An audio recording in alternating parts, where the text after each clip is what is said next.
Ocakta pilavımızı başlıyoruz. Hadi bismillah.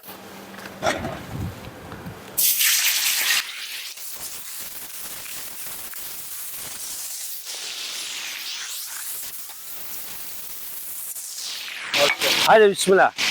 Hadi. Koy. Aman yarabbim.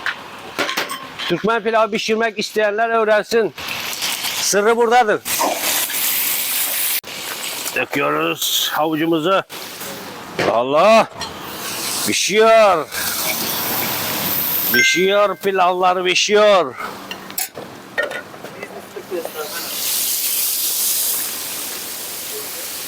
Arkadaşlar yanlış anlamayın. Benim kontrolüm tuz ile şeydir.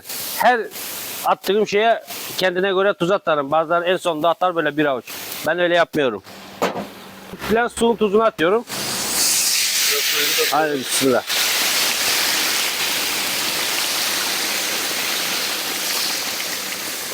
Evet. Evet. Ya bismillahirrahmanirrahim. Evet.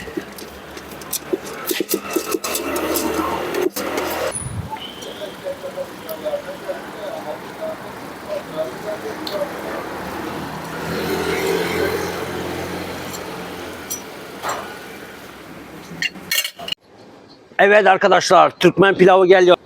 Hopa! Türkmen pilavı. Kapağı koyuyorum. Evet. Türkmen pilavı. Etlere bak, etlere eridi. Konserve gibi oldu etler be. Şuna bak. Evet, şuna bak şuna. Kolajen.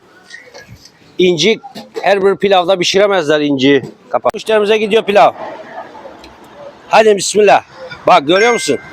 Hop. Nereye gidiyor bu şimdi? Markete. Yan taraf komşumuza. Evet. 2 kişilik değil mi o? Yo bir kişilik bu. Bu gördüğünüz pilav bir kişilik ha. Yapalım görsünler. Evet. Eti de şöyle. Evet. Yanında da markoça, boğut. Evet. Yanında da bu var. Evet. Havuç salatası. 2 tane sipariş et. Yan tarafı. Evet. Komşulara 2 tane. Bak. Bir porsiyon diyor şu. Görüyorsun değil mi? Evet arkadaşlar. Pilav bu.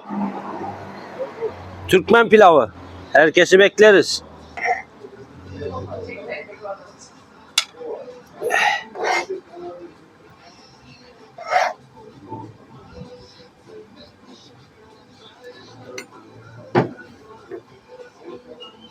Evet şöyle az olmasın.